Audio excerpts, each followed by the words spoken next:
Thank you, sir. Success is no accident. It is hard work, perseverance, learning, studying, sacrifice, and most of all, love for what we are doing. That is according to him. And now, we are celebrating success.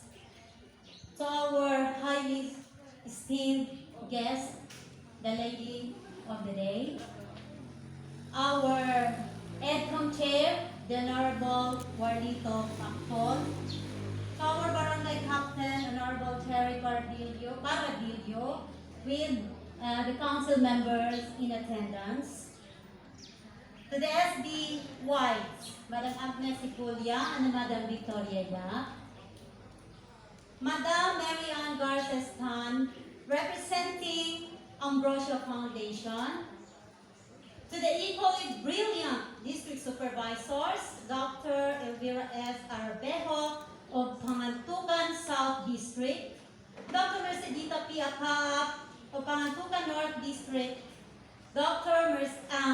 Jesusa N. Cantilang of Pangantucan West District, our external stakeholders, fellow school heads, teachers, parents, visitors. Today, we are celebrating the 6th year anniversary of BASA Pangantucan with the theme, Batang Pangantucanon sa Pagbasa Madasigon. This BASA Pangantucan is a school reading initiative spearheaded by Dr. Mercedita P. Apap when she was still a school principal of Pangantucan Central Elementary School. And we are living witnesses on how this reading initiative has progressed, touched lives, developed potentials, paved way for a strong bond with the various stakeholders, and of course, the one that made and will continue to make every child of Pangantucan and other municipalities who adopted this initiative a reader. In our celebration today, we are greatly blessed to have with us various personalities who are reading advocates. And of course, we have our distinguished guests who, in one way or another, have contributed much for the sustainability of the different programs and projects of BASA Pangantucan. Yes, BASA Pangantucan is truly grateful for having you and me today. And, of course, our keynote speaker. She is a very special kapamilya, kapuso, kapatid, kakampi, kaagapay, lahat-lahat na. Because she is our very own leader. The one of its kind. A leader who sees leadership as an opportunity to serve and not a trumpet call for self-importance. Ladies and gentlemen, it is with great honor to be introducing before this crowd our keynote speaker. She was born in Baguntaas, Valencia, Bukidnon in November 9. She finished her elementary education at Baguntaas Elementary School as class valedictorian in 1981.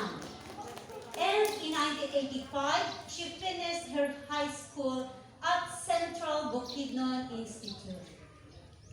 Her tertiary education was obtained at the Bukidnon State College, where she graduated magna cum laude. She completed her academic requirements, leading to the degree Master of Arts in Educational Administration at the Bukidnon State College in 2004. She also earned her master's degree in science education our keynote speaker is truly a believer of perseverance and hard work because she never ceased to pursue higher education. In her postgraduate studies, she earned the complete academic requirements leading to the degree Doctor of Philosophy, major in Instructional Systems Design at the Bukidnon State University. Then, she pursued her studies, postgraduate studies at Central Mindanao University, where she earned the degree Doctor of Philosophy, major in Educational Administration in 2013. And again, because of her perseverance in learning, she did hard work, sacrifice, and most of all, love for what she is doing. She got her promotions from Teacher 1 to Master Teacher, then from School Principal 1 to Principal 2 to Education Program Supervisor to Chief Education Supervisor, and an officer in charge of the Office of the Assistant Schools Division Superintendent. My dear friends, currently she is the full-fledged Assistant Schools Division Superintendent of our Division of Bukidnon, where she is tasked to oversee the curriculum implementation. My dear friends, ladies and gentlemen, our grand salute to our keynote speaker for BASA Pangantucan 6th year anniversary, the Assistant Schools Division Superintendent of the Division of Bukidnon, Dr. LANILA Magbago PALAPAR.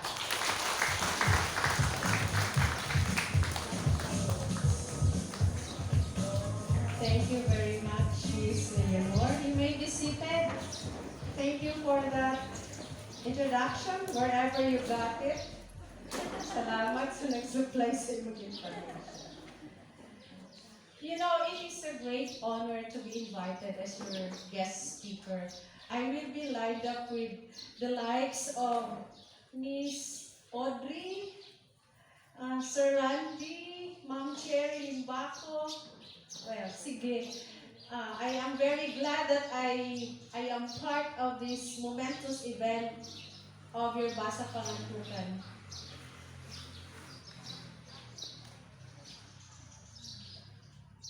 Ladies and gentlemen, can you imagine the ordeal, the difficulties, and the confusion that each non-reader had to deal with in a school system so full of printed materials? Yes, particularly our schools and classrooms are filled with print-rich materials. Look around you. Everything, everywhere, there are prints. Pagpasok pa lang sa bata sa gate, andyan na ang pangalan ng school. May mga nakapaskil na signages na nagpapaalala tungkol sa mga bagay-bagay gaya ng don't pick flowers, don't step on the grass, honesty is the best policy, Bukidnon Bulls, transforming schools, breaking limits, at iba pa. Para po sa isang bata na hindi marunong bumasa, unsa na sila? Nakatabang ba ka na sa ilang pagkasila? To the brain of BASA Pangantucan, the wife of my cousin, PSDS Dr. Mercedita Piapaa, my Boy Scout buddy, harap to si, there. My Boy Scout buddy, the PSDS, also of this place, Dr. Jesusa M. Cantilang, my classmate in my master's, Dr. Elvera S. Arabejo. Tagang kay doctor, no, if we are to open a hospital, wala na ako nagka-short karoon ng doctors. Anyway. And, of course, a special mention to Ma'am Banjing Tan. Ahara si Ma'am Banj. To the EDCOM chair. Sige, mig istorya tapat ni SB member Honorable Warlito Pacto, sir. Kimanait Barangay Captain Jerry P. Paradillo and the council. The host principal, Dr. Alfeche, another doctor. Of course, the chair of the SB Wives, Acts and Friends, the beautiful Miss Agnes Ipolia, ma'am, and si Miss Victoria Yap, I know her already many years ago. PTA officials, teachers, school heads, and everybody around. Maayong buntag sa atong tanan. At the outset, allow me to congratulate the educational leaders of Pangantucan for spearheading this activity today. For the information of everyone, all the BASA programs around the division of Bukidnon take its roots from BASA Pangantucan. Kumbaga, this is the mother reading program of the division of Bukidnon. It all started here in Pangantucan, and all the rest, all the districts just followed. I think you deserve a round of applause for that. Congratulations. BASA Pangantucan stood high amidst the test of times. After 6 years, you are still here with a burning desire to make every learner read. And for that, the big issue on sustainability is already out of question. It's always in sustainability that we find difficulties. Walay problema sa pag-launch, bongga to the max. The problem is how to sustain the program. And here in Pangantucan, I have seen that after 6 years, naapagihapon, naagyud, there is that burning desire to make every learner a reader. And that is, I think, above or beyond normal. Because normally, mawala gid na siya, kapuyan, labi na mawala ang leader. I have experienced that. When I was a principal, I built for 5 years the reading program of my school. But when I left for higher position at the division office, namatay po ang reading program. So sad. It would have created an impact on the lives of the learners if it were continued. I fully understand that your path on this road to eradicate illiteracy have not been easy. Maybe there were times that you were discouraged. Ako, I always hear from Mercy na discouraged na because of maybe some people's thoughts which you cannot control. Maybe there were times when you feel that your efforts were not recognized. Your hard work is not paying well because non-leaders are still there. Naliguro naman ni. Gihimo ng tanan, kulang na lang mukha o kalayo. Pero nga nung naamag yung gihapon mga bata na di kabasa. But remember always, ladies and gentlemen, especially the school heads, the leaders of these districts and the school heads, leaders of the schools and teachers, the incremental successes that you have, mga ginagmay nga improvement sa mga bata sa pagbasa should be enough to fuel your draining energy to continue with your battle to fight against illiteracy. I have seen how other reading programs started big. The education leaders also tried their best and so did the teachers. But eventually it died. The eagerness was extinguished because of so many factors. You are too occupied with other equally important tasks to do, required by the central office, required by the regional office, required by us at the division office. Daghan kay trabaho. Nawadan kog love life ang uban. Tungod ang mga trabaho. Pero that's my encouragement to you. The love life should always be there. Because it will give you inspiration. It will keep you going. When you retire indebted, wala na ang mga trabaho, si love life na lang nabili. So you are also discouraged because of uncooperative parents, coupled with stakeholders who really appears to mind but cannot give their whole heart and time because they too need to work to earn a living. So I know that you would say, "Ngano ako maning panikamutan nga? Hindi ko mani anak." But you have your dedication in your heart. But yours in BASA Pangantucan is different. You have the full support of your LGU, both municipal and barangay levels. I have seen that.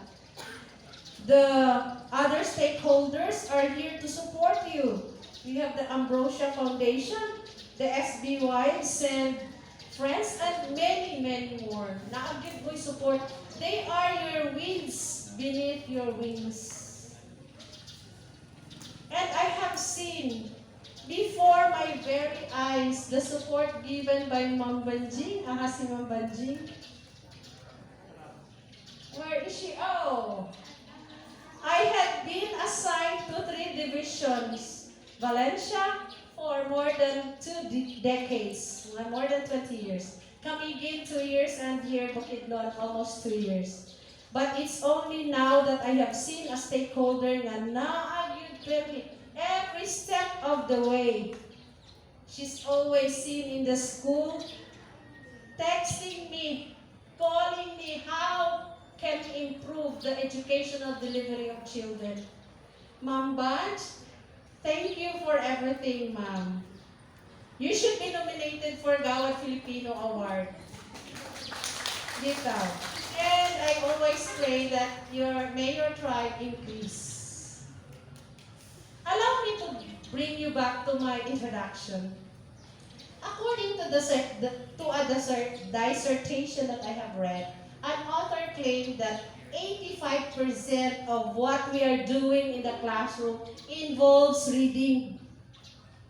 From the books, the worksheets, the modules, and the one written on the chalkboard, to the classroom structuring, even the entrance to the CR, and even inside the comfort rooms.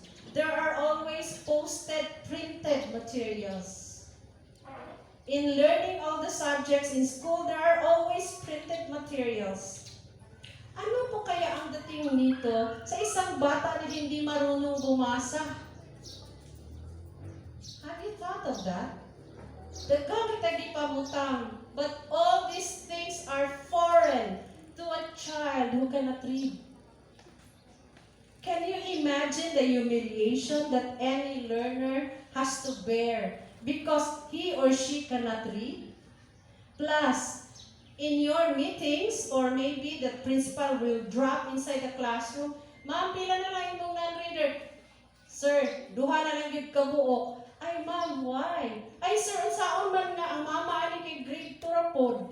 So, those are the things that the child will really bear in his or her heart. No? The consequences of having parents who cannot read, siya ang naglukdo. Mao nga, in order to get even, or maybe in order to get the attention of everyone, magpabadlong na siya. Magpabadlong siya inside the classroom. Ana na ang gakahitabo. Or maybe the child will drop from school.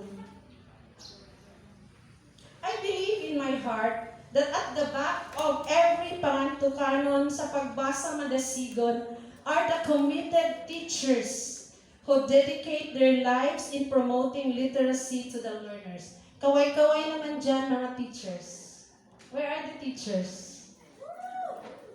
You should be proud that you are teachers.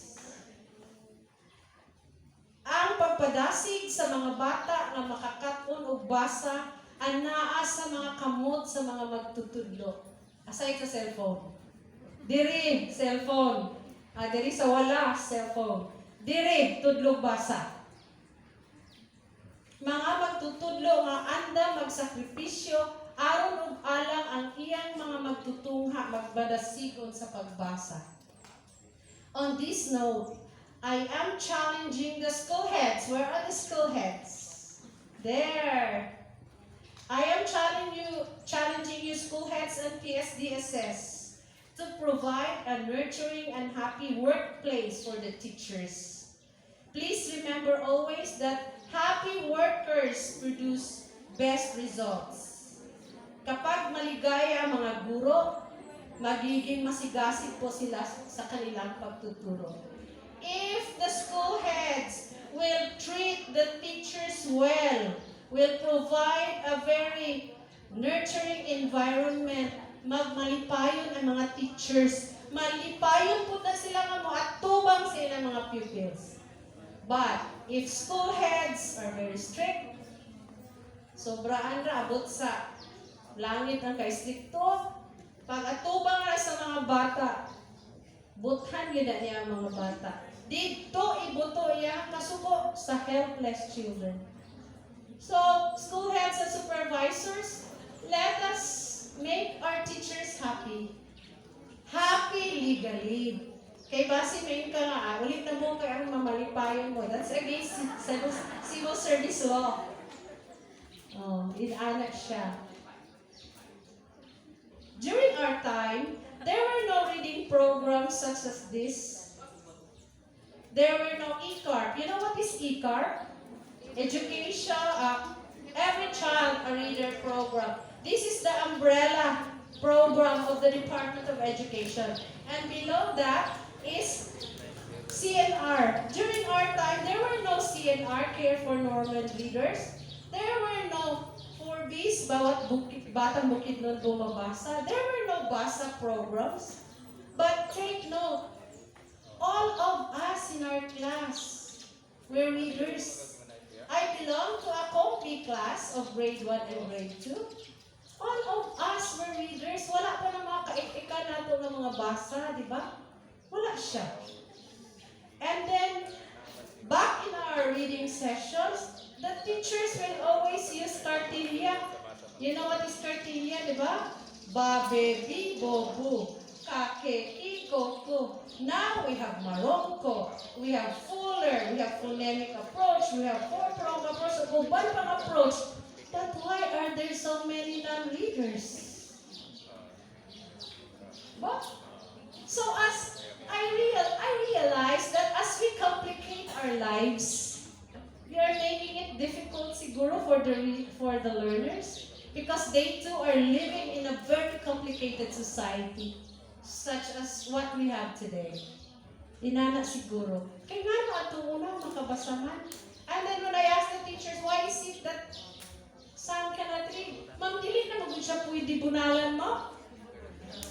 Mo na dili na magud ma'am, dili na pwede bunalan. Nga no, ang bunal di ay ang maayong strategy. And I disagree with that. No, like na siya. So, back in the olden times, there were no approaches, there were no reading programs. All that we had were committed and dedicated teachers. Teachers who are willing to give their extra time in school and even in their homes to make everyone read. I remember my grade 1 teacher, on Fridays, he would remind some of my classmates, o ikaw ha, maato ka sa balay sa ugma sa Sabado. Mga alas 10, ka nang humanang uglaba, maadto ka, hasta ikaw lani, maadto ka. Why? Because she would make them, teach them how to read there. And I would act as her assistant, little teacher. Pabasa sa ko dito. So those events left an indelible mark on my persona, who is very much in love with promoting reading activities in schools and is very much interested in promoting genuine reading programs. The real test of a reading program is its sustainability and responsiveness. Sustain mo kita for pangantukan, you have already proven to the world that you can sustain it because it's here. 6 years na. Responsiveness, I have seen in the report of Dr. Apa that you are being responsive. You cater to all kinds of readers. Reading is not just about remedial reading. It should cater different types of readers while giving more of premium on the remedial readers. Ladies and gentlemen, remember always that if you are able to develop good reading habit in a learner, you are building in him, her or his a brighter future. Good readers have greater chances of achieving better academic success, which redounds to better chances of getting employed later, which would open better economic opportunities for the family. It has a favorable domino effect on the learner and his or her family. Imagine you are instrumental to their success. Have you met some learners in the market or in the department stores, and they would say, "Ma'am, teacher, baya ka na ako, ma'am. Nakatuon, baya kong basa sa imo. Istikto lagi ka, ma'am, pero maipig kay ka mo tudlo." Tapos grabe, mura kang naabot lang sa dili sa langit, sa purgatorio. Nihapit ka dyan, abot sa langit. Lipay ka, because you are instrumental to the success of that child. Appeal ka sa iyang success. Okay? So you teachers are a blessing to them. But all accolades do not go to the teachers alone, but also to the school heads, and to the leaders, and of course to the stakeholders. DepEd, with its very limited resources, cannot stand alone.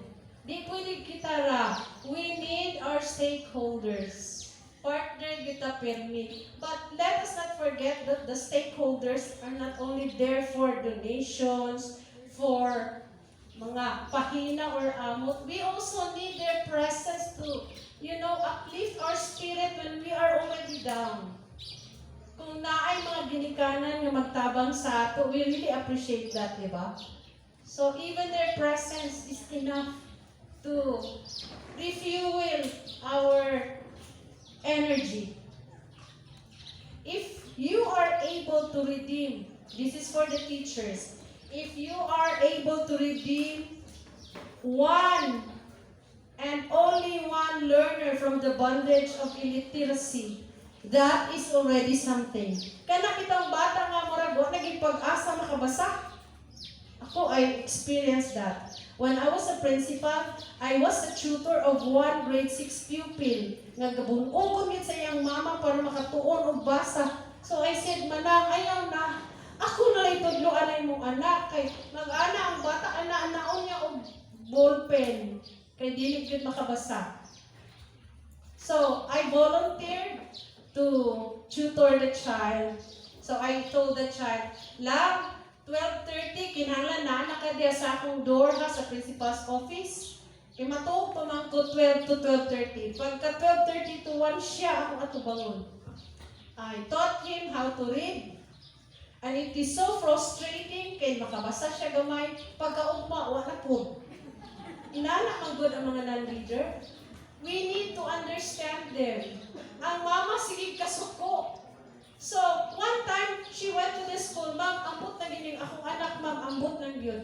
So, out of my, usahay na ako tayo batasan nga, maulit na ta, makaminal dita tagamay, I told her, "Ma'am, Mrs., may ba ka mabasa ito una? Hangan din naliwat." So, nihilom siya. And I learned from the teachers, the previous teachers of that mother, nga grade 6, di po siya kabasa. So, liwat-liwat siya. The genes is there. So, to the teachers, if you are able to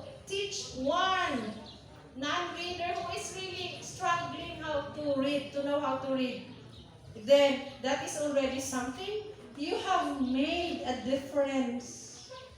I am reminded of the starfish story by Lauren Esley, and I will tell you this story. Ang uban nakabalo na this has been passed from one messenger account to another.